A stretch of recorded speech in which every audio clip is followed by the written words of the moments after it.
ọsị m ogili na afa nsị ya ruo bute obute ọsị m kekwe nke ibu akpa ka onye landlord chụfuru n'ụlọ na-ebenetezikwe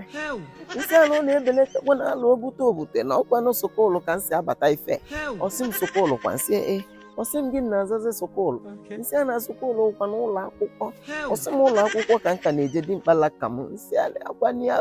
ọsị m kezi ndụlọ ụlọ akwụkwọ ka nabatalụ dimkpala ka m gbachagolo afọ ọnụ nsị a na ọkwanụ yunivasiti sukulu ọsị m yunivasiti nsị ọsị m gị na-azazi yunivasiti nsị a na yunivasiti ụkwanụ Cambridge ọsị m Cambridge ka m na-eje nsị a kwanụ ọsị m oke na nyanwụ ive gwakwala ya n'anya nsị a nke na-eme na arụ obute obodo ọsị m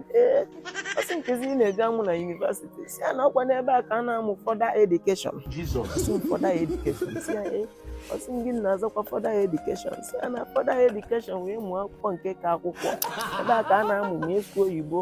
ma ide English ma ịchụ nwaanyị ma ọsha ma ọchịlị anything where you want for this world nọ na yunivasiti ka ya mụta ọsị m nke na-eme na nsị ịkwa na arụ obute obodo ọsị m ngwa mebisi ike mụọkwa m mụtakwa nke ọma nsị oke arụ obute obodo ọsị m ngwa n'iru ọgụ nsị igbo